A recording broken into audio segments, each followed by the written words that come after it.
Tonight on JoyNews Prime, minority MPs on Parliament's Appointments Committee reject 3 of President Akufo-Addo's ministerial nominees who appeared for vetting and defer approval of 5 others. We'll be telling you the reasons the minority MPs are signing for their decision. The Ghana Journalists Association is demanding the immediate reversal of a letter or a directive by the Judicial Service for media houses to unpublish what it describes as insightful publications against Supreme Court justices. If not reversed immediately, the ill-advised, ill-timed, and ill-consumed statement by the judiciary can provoke a tsunami backlash.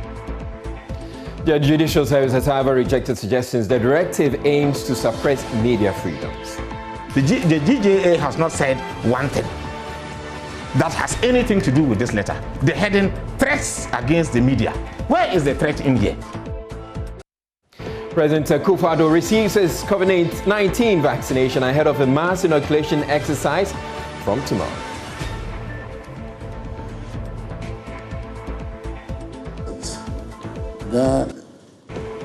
I set the example that this vaccine is safe by being the first to have it.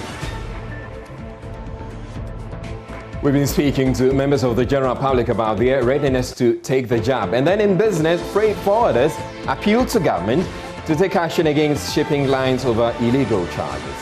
They're running roughshod and they don't care because there is seemingly nobody to stop them. But somehow, this is why we're calling government. That's why from the beginning I told you, this is a state-up. National Labour Commission directs staff of the National Lotteries Authority to call off strike, demanding removal of their Director General.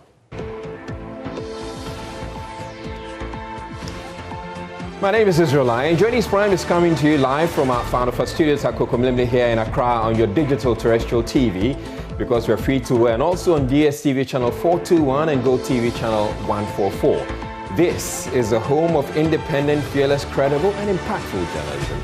Do stay tuned in.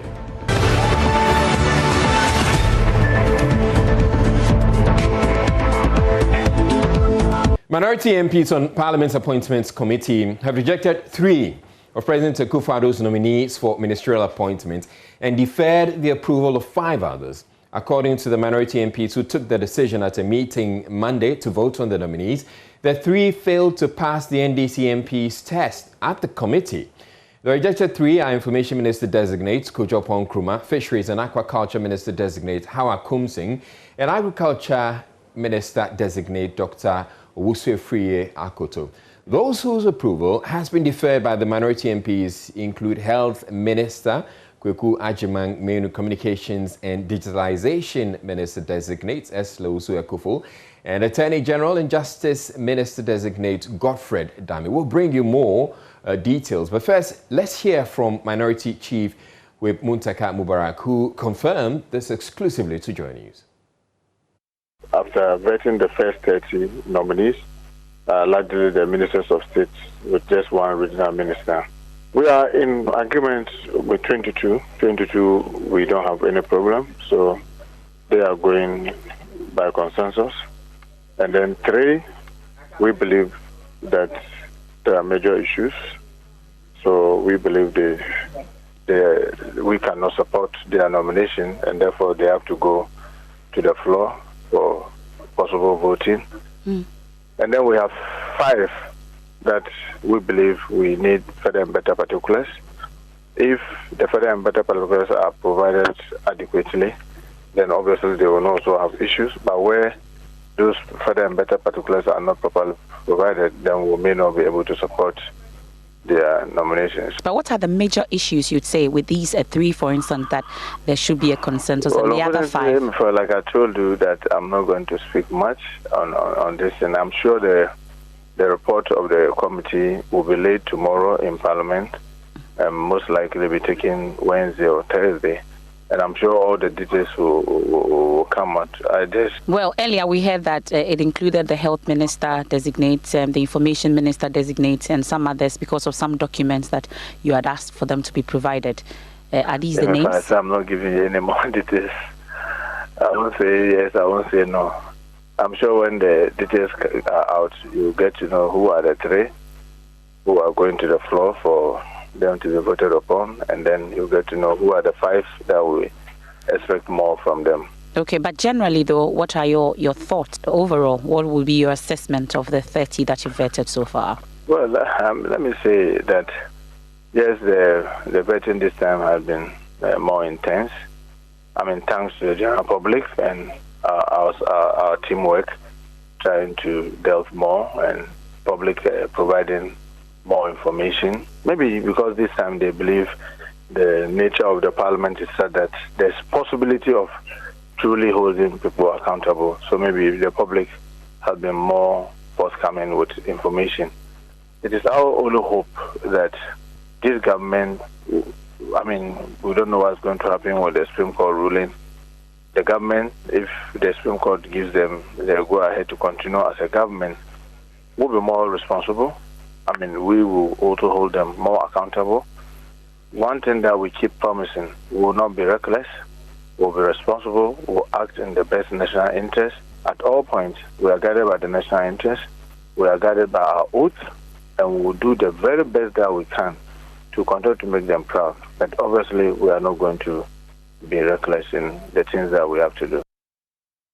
So what are the issues that have informed the minority's decision on the 8 ministers designates whose nominations have now become a subject of debate? My colleague Wisting Amwa joins us with additional details we have picked up from our sources at the Appointments Committee. Thank you very much, Wisting. So, Wisting, let's start with the Information Minister and Information Minister Designate Kojo Oppong-Nkrumah. Recall the committee quizzed him on his links with financial organization Oval Market Finance and Media Organization MX24.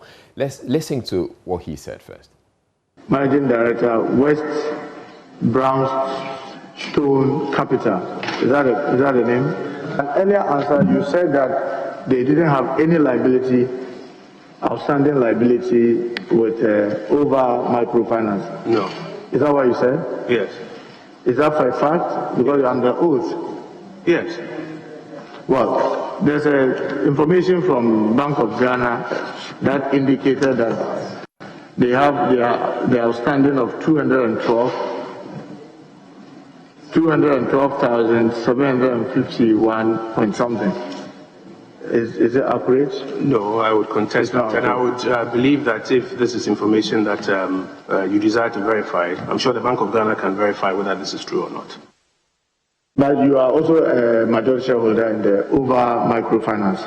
Yes, that's what I referred to. My company was a shareholder in it. And did you borrow from Unibank? Did I do what? Yes, the operations of the Over Microfinance. Did I borrow from Over Microfinance? Over Microfinance borrow or took any loans from Unibank or Unisecurity?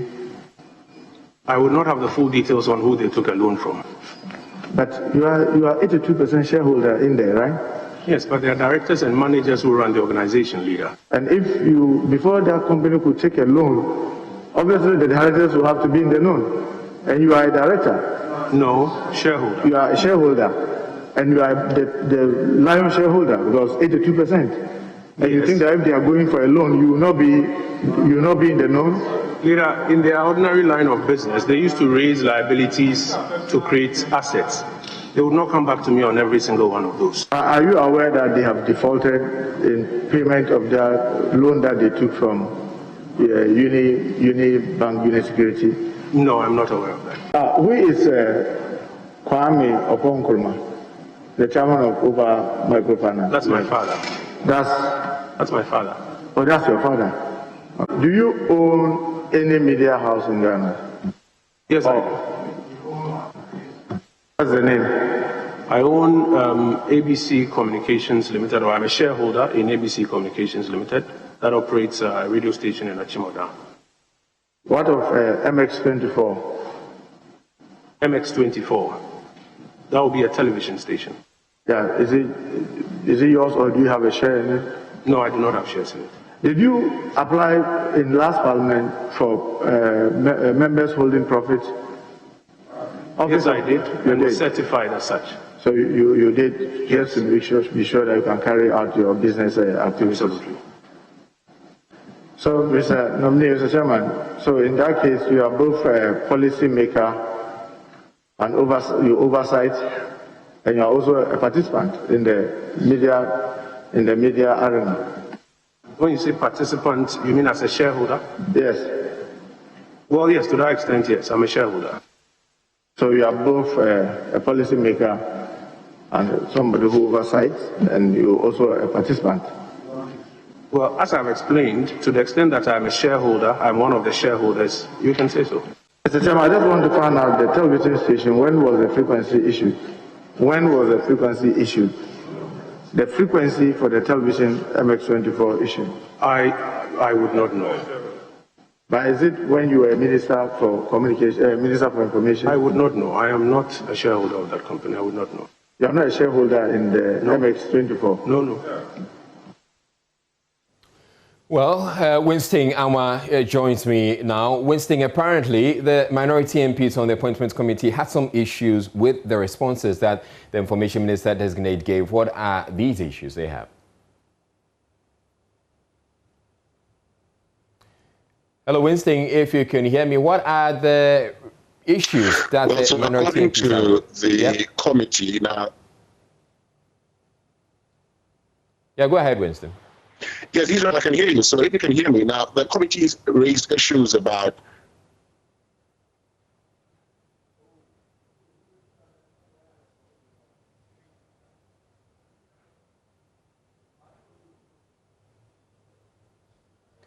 All right, it appears, Winston, we're having some challenges with the connection to Winston now. But Winston, if you can hear me, I'd want you to give us what the minority has had to say about the responses given by the Information Minister designate.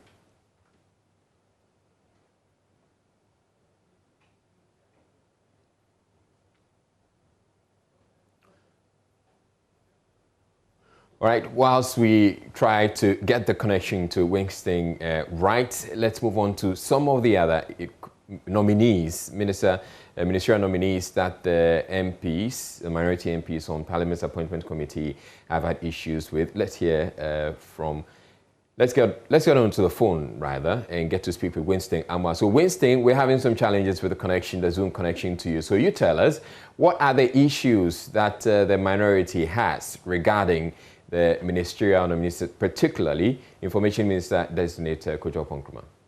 Well, so according to the minority, now they say that the Information Minister designate was not truthful with his links to MX24, that's the television station, and they're also not convinced about his answers concerning oval market finance, and they're also not happy. Then they also say that they have their own checks. There's evidence of related party borrowing when it comes to oval marketing finance, and so based on all these issues, they say that they've rejected his nomination as Minister of Information designate.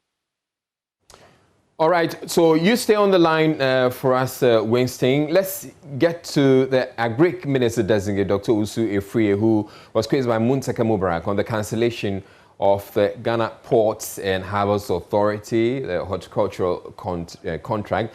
We'll bring that to you, but there's also the Minister of Health designate, Let's hear what the quiz, how he was quizzed when he appeared for vetting. Killed by the Presidential Task Force on COVID. Yes, I did say so. Are you a member of the Presidential Task Force on COVID? Yes. So if you are a member of the Presidential Task Force and you were going through this contract, are you saying that you didn't know the details of the contract that was being given out or that was being done? Honorable Chair, the Presidential Task Force was actually started by me from the ministry in the early stages of the onslaught. I said I was creating an interministerial committee. But then the first two meetings I called, my colleagues wouldn't come. So I told the president that he should take over that interministerial committee to enable us engage. And that created the Presidential Task Force. Okay. Then the task force, a very large thing. I don't dispute that. I mean, whilst the task force was going to embark on an health project. We had separate functions for separate groupings and committees within the task force. And are you telling this committee? And there was created a Minister, if you let us have a conversation that those listening to us and we in the committee can follow, it will be useful. And you are telling this committee that as a Minister for Health then, and they were procuring a health service at the airport, you were not in the known. Yes. Right, so that was Health Minister designate, Aquaculture Menu, who the minority, they didn't reject his approval or reject his appointment. They're deferring his appointment. He's one of the 5 whose appointment has been deferred. Winston, what are the issues they have with the Health Minister designate? Well, so according to the minority, now their issues with him has to do with the Frontiers deal or agreement. And so they are holding him responsible for the Frontiers agreement, and that must reappear before the House to answer a few questions on it. All right. So there were 4 others whose nomination have been deferred, or approval has been deferred. Now, let's get to a few of the others. There's also the Minister for Agriculture and Aquaculture, Hawa Kumsing, whose nomination or approval was actually rejected. Let's hear when he appeared before the committee, what the MPs had for him.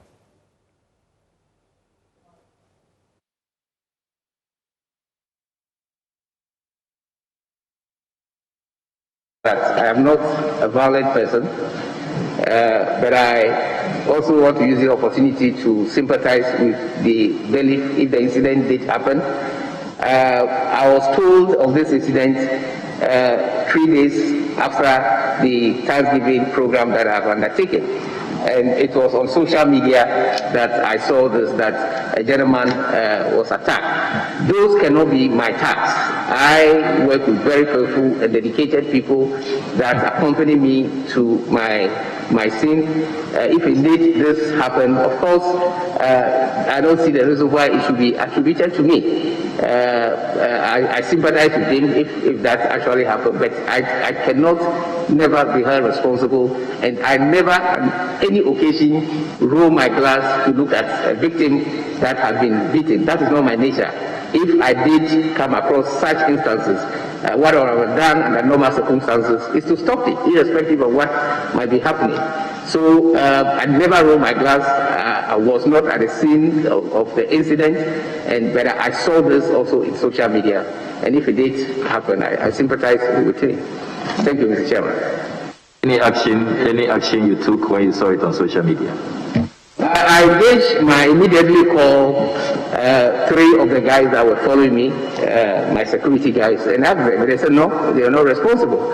And at that time, they have also not heard the news. So I was showing to them that this is what I've said. I tried to interrogate it, and I was told by them that they were not responsible and they know nothing about it.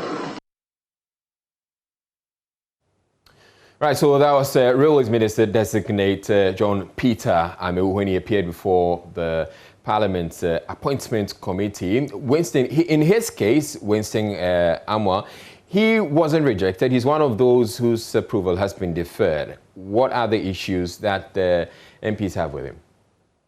Well, so the concerns that the minority have with John Peter Amewu, one, they say his responses to the PDS saga issue were unsatisfactory and thus would need clarity.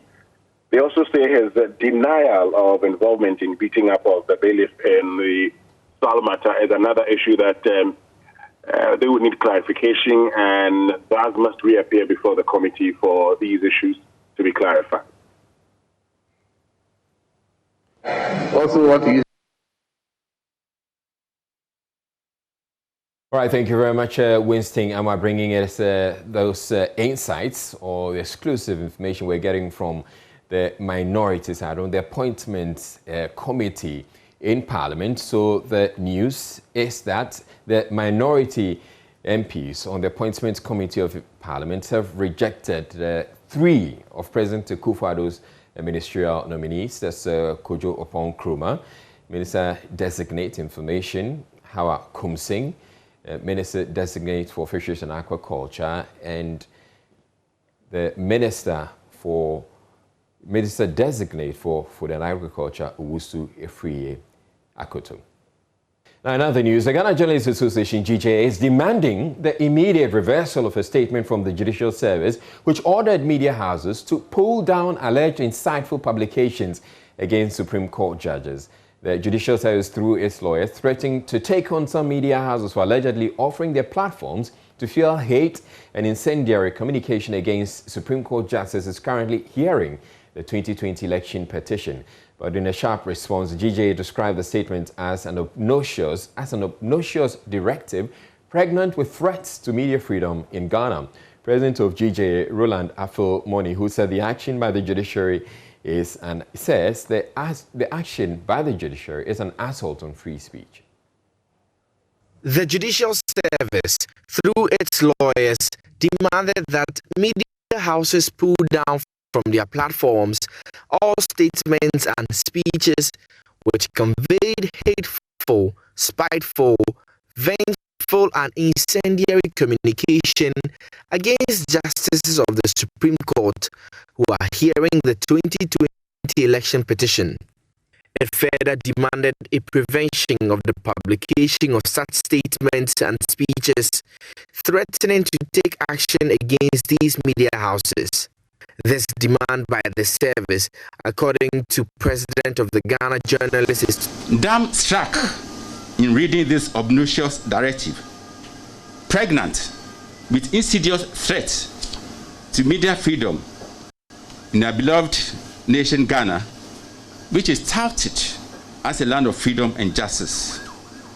With all due respect, this is scandalous.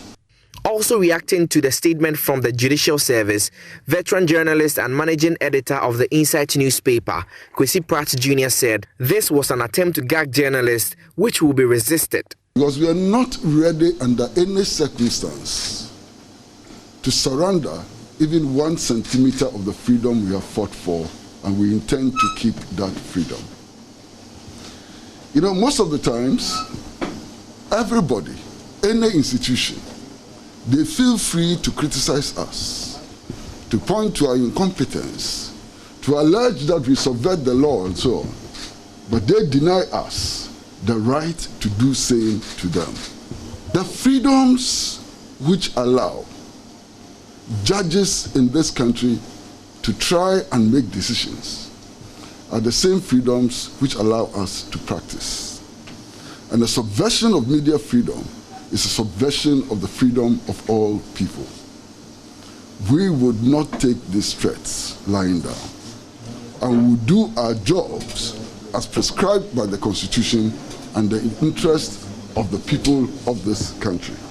While resisting the directive from the Judicial Service, Mr. Afil-Moni charged journalists to continue holding on to professional standards. The GJA urges the media community to be calm in their disposition and decorous in their pronouncement, so that they will not be led into temptation to scandalize the court with unhinged comment or reckless verbal stones, no matter how provocative the statement of the Judicial Service might be. The GJA would like to remind its members that far from acting on the basis of any threats or intimidation to immediately pull down stories from the platforms as requested, the media should rather act in the spirit of the GJA Code of Ethics that says, and I quote, "A journalist corrects inaccuracies and mistakes at the earliest opportunity and offers a chance for a rejoinder and or an apology as appropriate." The GJA is therefore demanding an immediate reversal of the directive from the service, arguing it has a tendency of eroding the democratic gains made by the country. If not reversed immediately, the ill-advised, ill-timed, ill-crafted, ill-issued, ill-served, and ill-consumed statement by the judiciary can provoke a tsunamic backlash, lower the dignity of the court in the eyes of freedom lovers and critical citizens, pollute the media environment, undermine our impressive media rankings globally, and dim the beacon of our democracy. Well, the Judicial Service insists it has the right to take on media organizations that publish insightful, hateful, and spiteful comments against justices of Ghana's superior courts and turn down the call by the GJA to withdraw the statement calling for the deletion of such content. Thaddeus Sore is lawyer for the Judicial Service. Jesus Christ, for what? They haven't shown me, and I'm usually the first person to concede a point if it is clear. The GJA has not said one thing that has anything to do with this letter. The heading, threats against the media. Where is the threat in here? I have the threat in here. You have read a paragraph which says clearly that if you say vengeful or spiteful things against the judiciary, it has consequences. Did I need to tell the GJA members who know basic journalism that this has consequences? I've only repeated what they should know. So let's talk about the timing of this statement and the conversation that we are having ahead of a crucial election petition judgment on the 4th of March. Should this be the kind of narrative or conversation that we should be having ahead of that ruling? That is, in fact, if there was any time that we should have this conversation, it's now. Because, and honestly, at the time I was issuing this statement and all of that upon instructions, these are not the things that agitate my mind, that there's a likelihood of a decision coming out and all of that. But now seeing how people are reacting to some statements that are basic, restating principles that we all know, I now understand why it should be issued, because the nature of the proceedings is what is provoking this. And I've now heard people say it's perhaps because of that decision.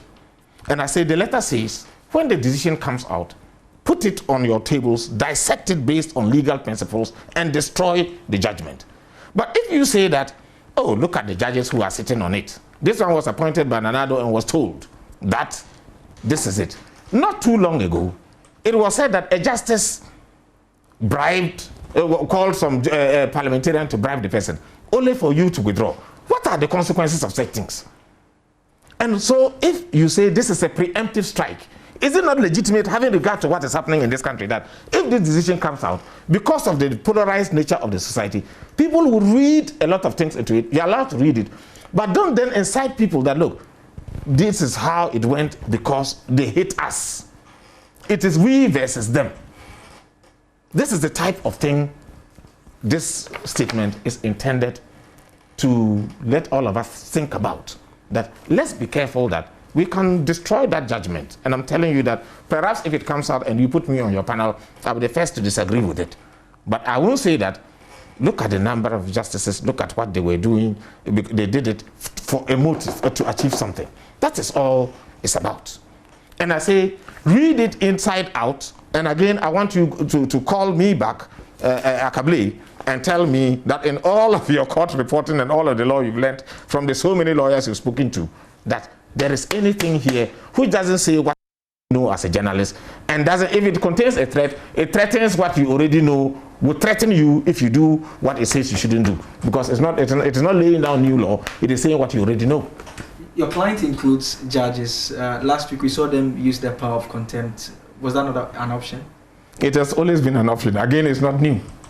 And it's new. I've not seen any such letter of this nature coming from the Judicial Service. Yes. Directed at pressmen generally and specifically. Oh, that is so. You haven't seen the letter. But does that mean that the letter should never be written? And I've explained the rationale for the letter. That it is saying that we all are in this business. Let us stay within the rules. And do not allow politicians to use us, or some people with specific interest, to use us in the way that they want. In JoyNews, friend, we're taking a ribosilide in the bulletin. President Akufo-Addo receives his COVID-19 vaccination ahead of a mass inoculation exercise from tomorrow.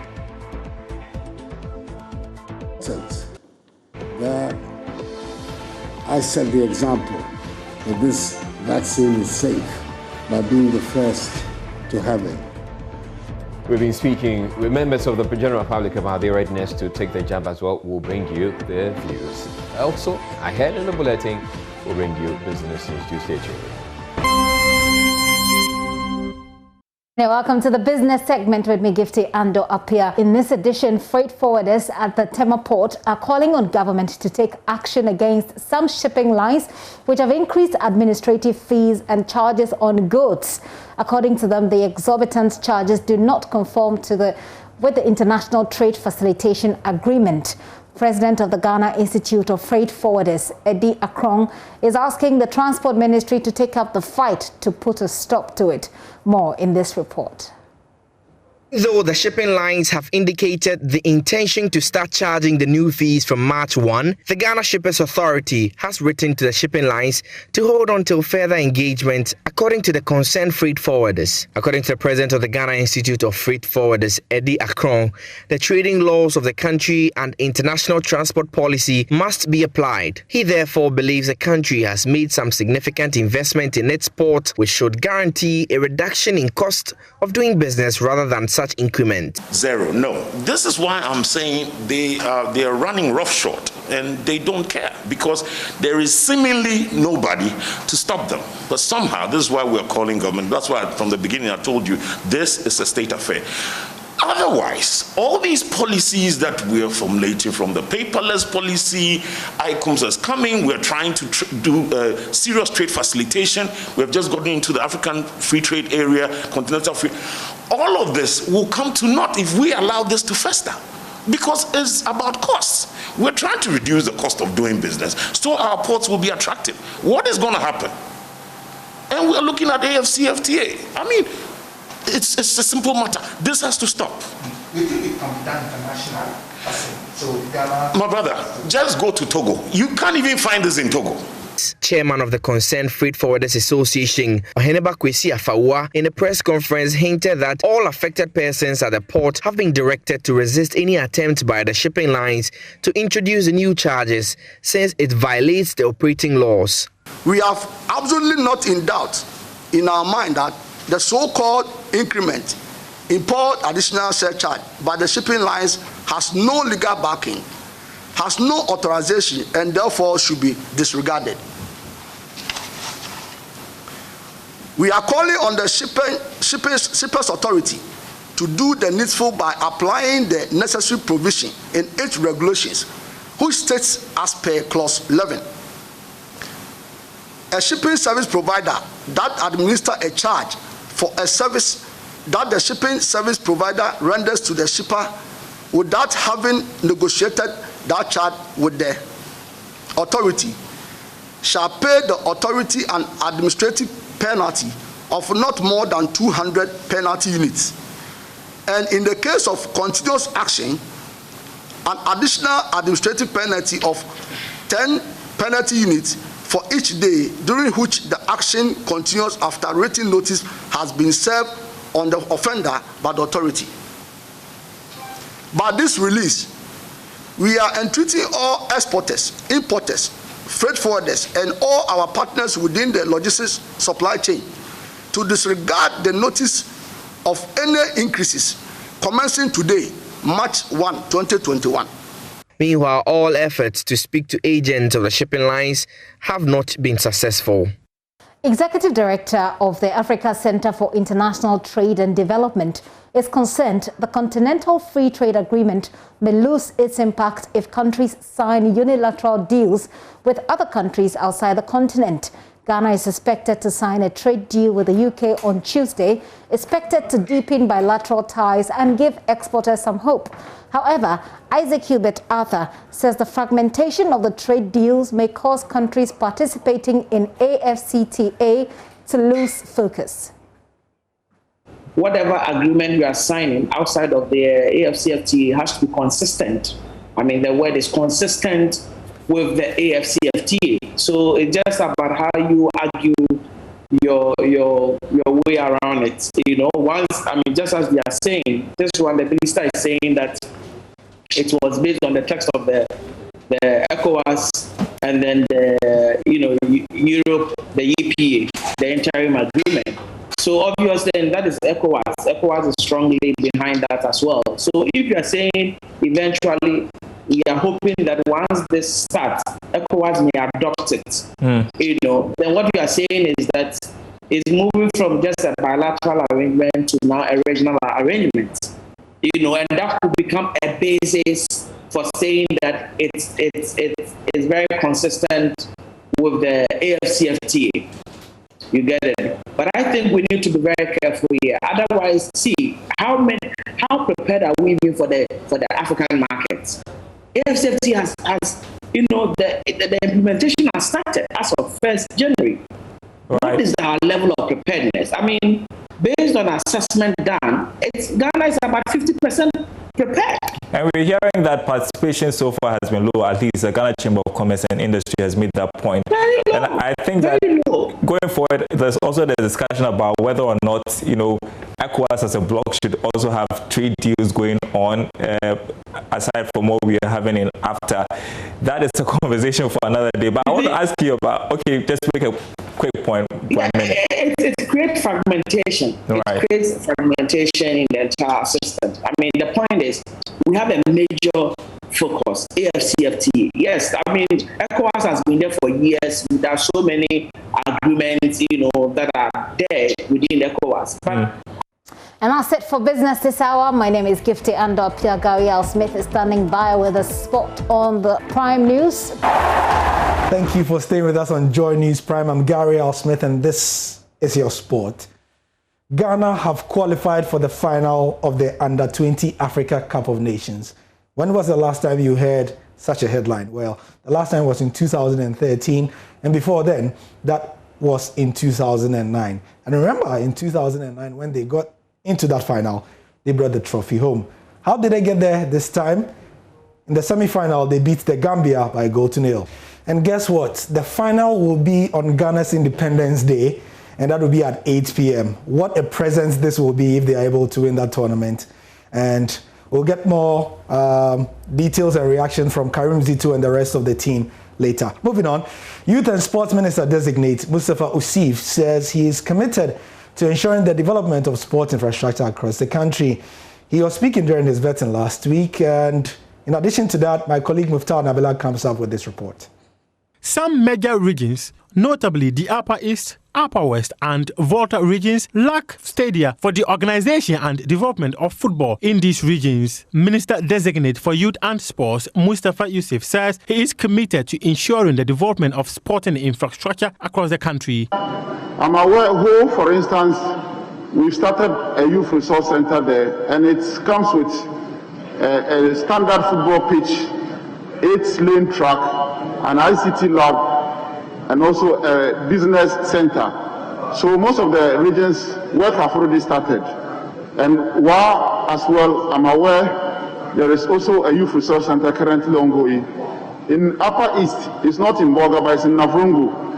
So there's also a youth resource center which comes with a FIFA standard pitch, and also 8-lane track, an ICT lab, a business center, a volleyball and basketball court. So given the opportunity, I'll see to its completion so that for those regions to have those facilities. As we speak, the Ministry of Zongo Development has constructed almost 15 AstroTechs. 5 of them have been completed. And given the opportunity, GMPC Foundation is also doing some. Given the opportunity, I will liaise with other agencies and also corporate Ghana to see to it that if we have to revive the inter-school and inter-community sports festivals, then we will need facilities to be able to do so. Last year, former Minister for Youth and Sports, Nielante van der Poel, accused the ruling government of constructing sports facilities across areas alleged to be the strongholds of the New Patriotic Party. The SEMA has used to go and build a park at Echumamponia. Should have been used to develop the pitch at the Kumasi Sports Stadium, so that the Kotoko players will have a better pitch to play on. So they will avoid injuries. It will also make the match interesting. The cameras will pick very good matches. The players will play beautiful football, and it will attract more sponsors and attract more fans. So why do you use money to go and build a field at Echumamponia, at Wale Wale, because of the vice president? The money you used to go and develop a field at Kibi, that money should have been used to develop where Dreams are playing, or the Kofodia Sports Stadium. They are not being pragmatic. What they are doing is political development. They are not doing national development. Developing pitches in their constituencies. Mustafa Yusuf indicated his commitment to developing sports across the country will not be influenced by political affiliation. Given the opportunity, we will not be doing discriminatory.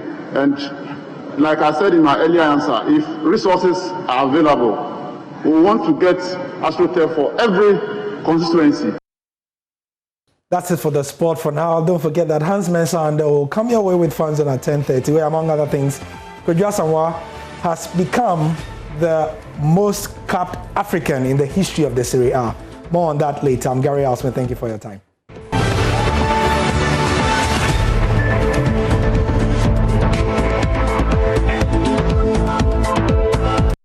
Now, President Akufo-Addo and his vice, Dr. Mamadou Bawumia, and their spouses have been vaccinated against coronavirus, making them the first Ghanaians to take the jabs.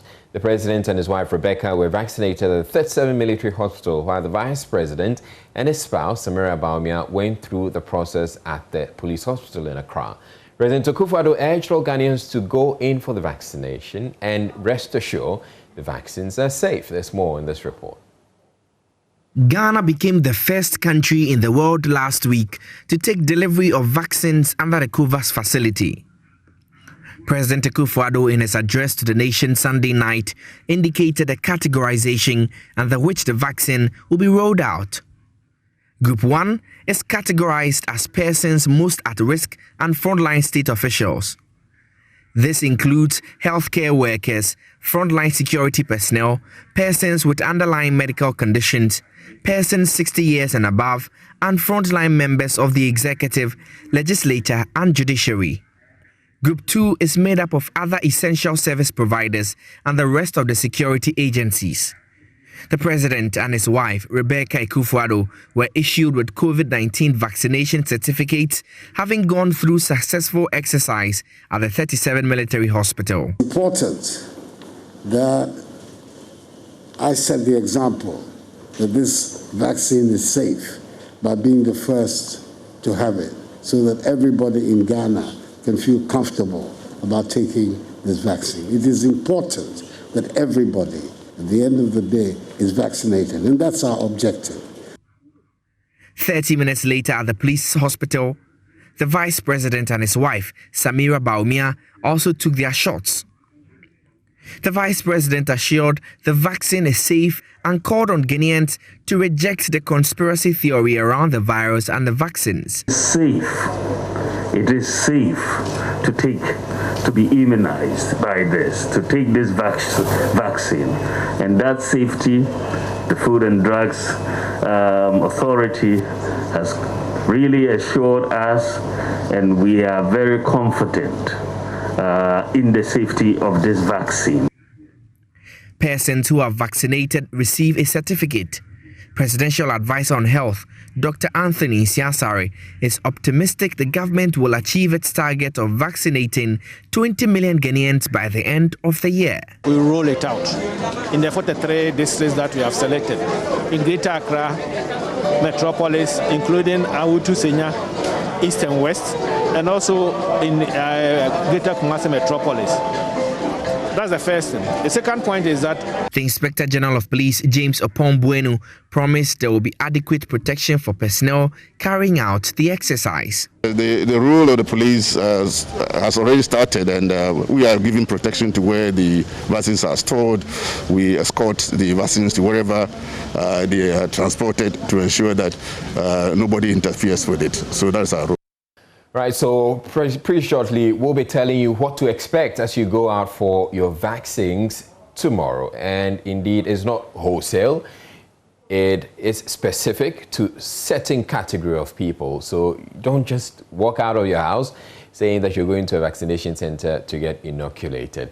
But we've also been speaking to some members of the public. If, with the president taking his jab, that has gotten them to change their minds and gotten them prepared to take the vaccine. Listen to some of them who have been speaking with on the streets of Accra. Prepared to take any vaccine now, because looking at things way back, when we have HIV, there's no vaccine. They didn't provide any vaccine for HIV. It's as way back. I don't see the reason why malaria also came. They didn't provide any vaccine for malaria. So I see no reason why COVID-19 will just come and all of a sudden vaccine will be provided. COVID-19 will just come and all of a sudden vaccine will be provided. That's why I have no reason of taking the vaccine.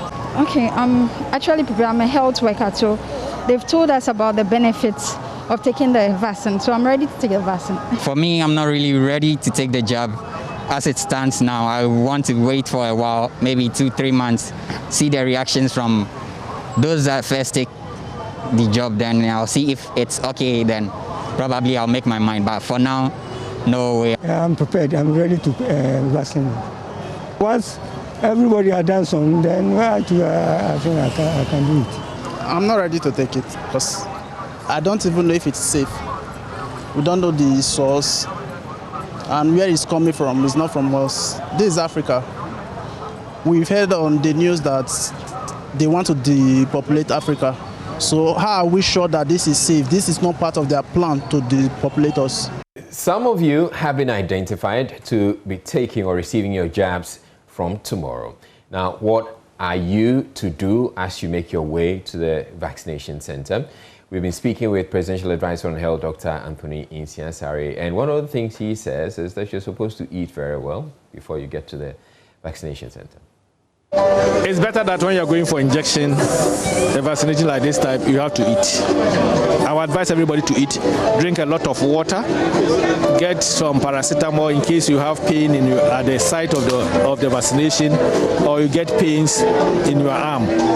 So these are the precautions that you have to take. Eat well and drink a lot of water and then go and vaccinate. And then once I'm there, do I need an ID to prove my age? Yes, you need an ID. We are going to use the main 4 biometric IDs you have in the country. Because going forward, we have to create a vaccine card for you. Then you have to be, you should be identified. So you have to have a unique identifier. So you can use Ghana card, National Health Insurance card, driving license, passport, or what's the next one? Or National Health Insurance, drivers, or SNIT. Those on SNIT pension, I also have the SNIT ID card. So you can use any of them. So I will get your identity that when you are Kojo Mensa with ID card number so and so and so. And if you have a second dose, except the Johnson & Johnson, which is only 1 dose. And since you have a second dose, you have to make sure that when you come and you are giving Sputnik, we won't give you AstraZeneca. That's what it means. Until the time that we can say we can use each other interchangeably. But as at now, if you take AstraZeneca now, after 8 weeks, you have to come for AstraZeneca.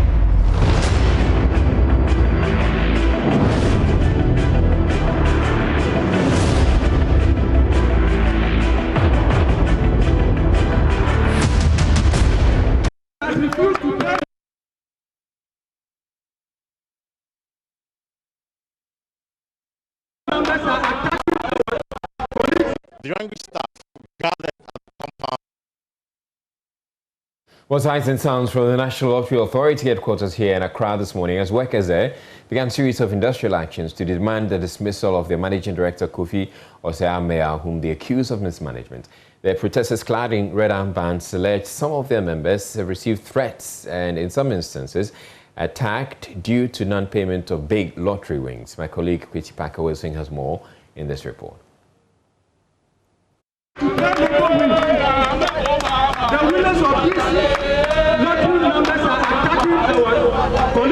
The angry staff gathered at the compound of the National Lottery Authority with one demand: the dismissal of the managing director of the authority, Kofi Osei-Ameya. Ameya has destroyed NLE. We want him to be investigated on 3 issues.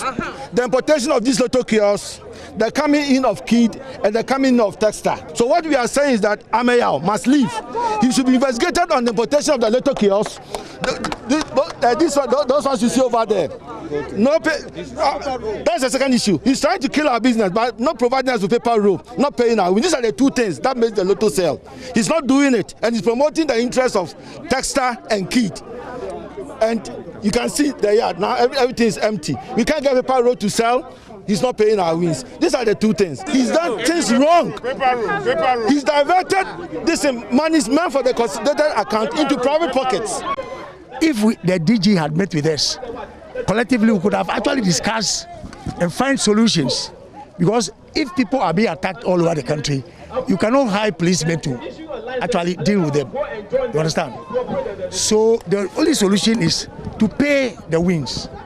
Once you pay, the attacks will stop. And it lies with them because they can pay. They can pay? They can pay. But why are they not paying? That is what is the problem, because we don't know why the wins are not being paid from October. You saw the receipts. Once again, hashtag Ameya must go. Inshallah. He must go. First and foremost, we take this opportunity as staffs to plead through the media to the Ghanaian populace at large, especially the winning public, that they should stop attacking staffs for non-payment of wins. We are not the one responsible. A prison officer, Asante Krobia, who also joined the protesters, indicated to JoyNews that he's won almost about 240,000 Ghana cedis since November last year. Since November. You've won 240,000 Ghana cedis? Yeah, 240,000 Ghana cedis. Since November. And then what has been the explanation from the NLA? There's no explanation from them. There's no explanation. Go and come. If you can, go and count these 2 weeks. Go and come. Yeah, that's this 240,000 Ghana cedis. 240,000 Ghana cedis. Is it just one day or it's been accumulated? It's just one day, too sure. Yeah. It's my customer. It's my customer. When was that? It was November. Look at it. November. Yeah. November last year. 2020. Yeah. So how much effort have you made to follow up? Have you come here? Yeah, I've been coming here. They said I should go and come every day. Go and come. Yeah. They said they have. I mean, what are you going to do next? Now that you're not getting your money since November. Since November, okay. We are looking for the authorities to do what they want to do. I mean, they can't decide. Well, some of your protests claim here in Accra that they have also suffered some attacks as well. Oh, these are the tickets that the people have registered, and yet they've not paid since last year. So I can't go to the kiosk. If I go to the kiosk, they will come and harass me to collect their money. But have you been attacked before? Yeah, and I said they should wait. I showed the tickets to them that it has not been paid. But so now they don't take from the national lotteries again. They go to Alpha and banker to banker, and the tester, that VAC machine, that place, that one there, if you stake and they scan, the money will come into your wallet. This ticket that you are saying is more than 10 billion. So now, this is what is happening at national lotteries. Well, the staff say they are going to withdraw their services until the president addresses their concerns, or perhaps the managers do so. They have written a series of letters to the authority or the managers, but they have failed to meet their demands. This is what their plea is. For JoyNews, I am Kwesi Parker Wilson, NLA. A clash between 2 communities in the Ashanti region last Thursday has resulted in the death of one after a police officer fired live ammunition. Residents of Ujuma Kese are blaming the Bomfa traditional authorities for calling the police on them. They are, however, disputing claims the police officer fired in self-defense and want a full investigation into the shooting. Nana Jima has more.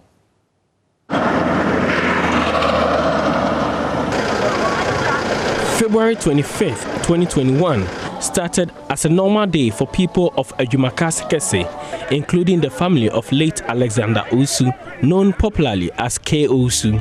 He was a husband, father of 9 and a farmer. The 51-year-old met his untimely death when he joined his townsfolk in a communal labor to build a palace. His 91-year-old mother, Ama Menu, is still in shock.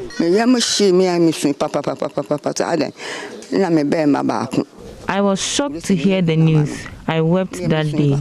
They killed my son, who catered for me. He cooked and did everything. He is the only one with me here.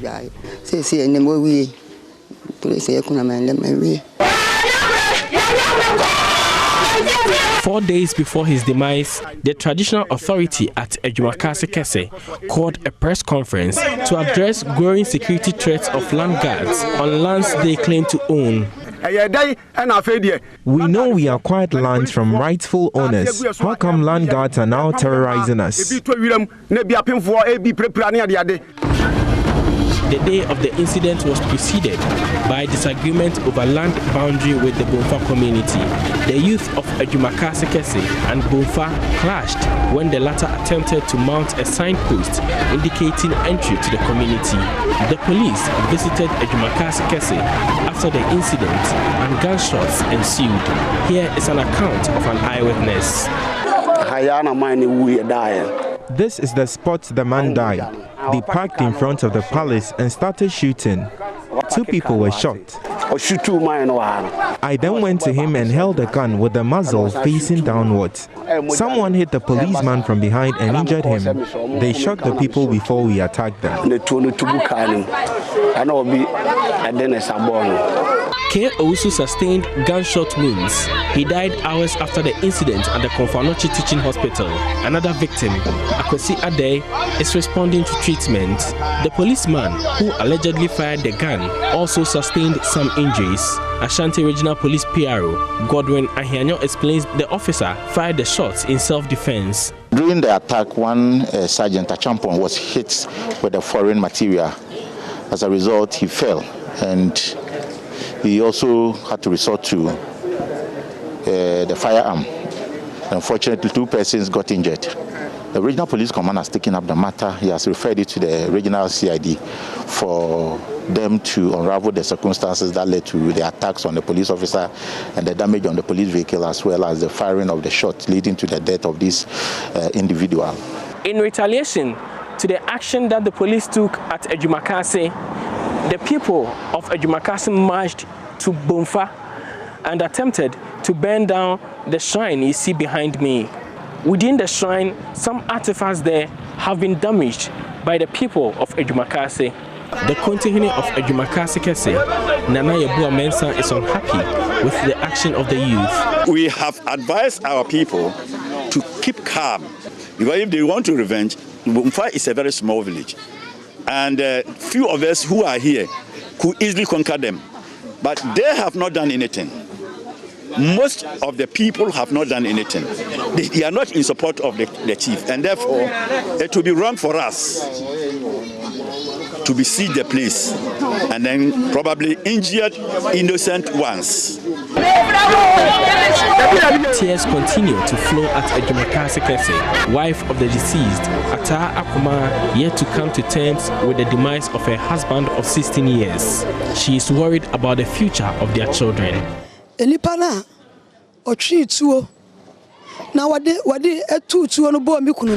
want the government to deal with the person who perpetrated the act.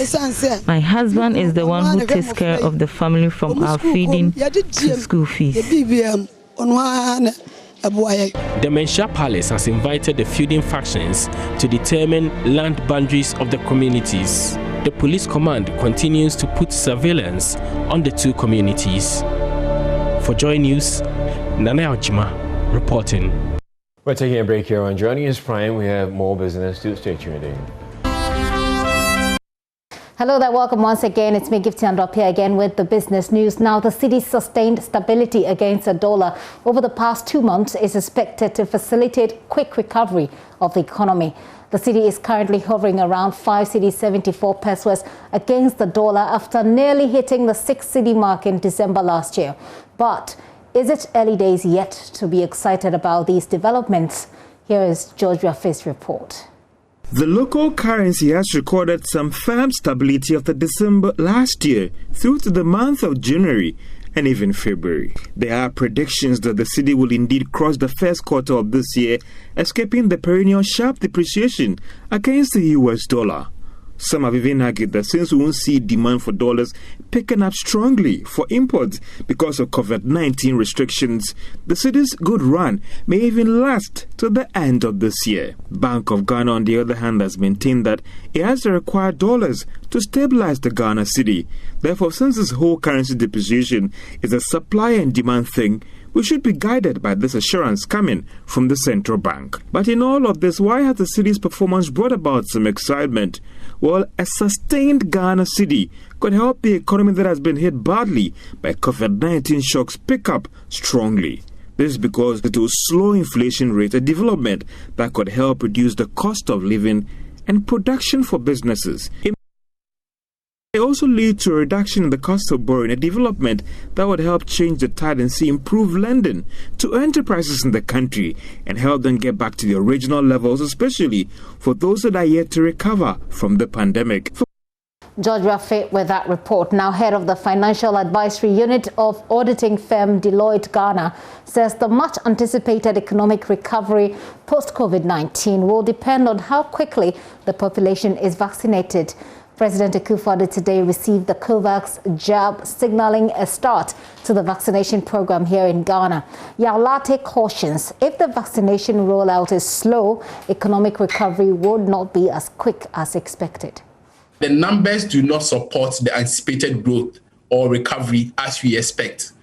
So, for instance, in the UK as we speak, about 20 million people have taken their first dose or their first jab. And that is about a third of the population of the United Kingdom. As we speak, a third of the population, about 20 million people have taken their first jab. In Ghana, the rollout is of 600,000. That is 2% of the entire population. So if on quarterly basis, you are going to be rolling out 2%, 3%, or even 4% on quarterly basis. Right. By October, as we anticipate, we may have a challenge.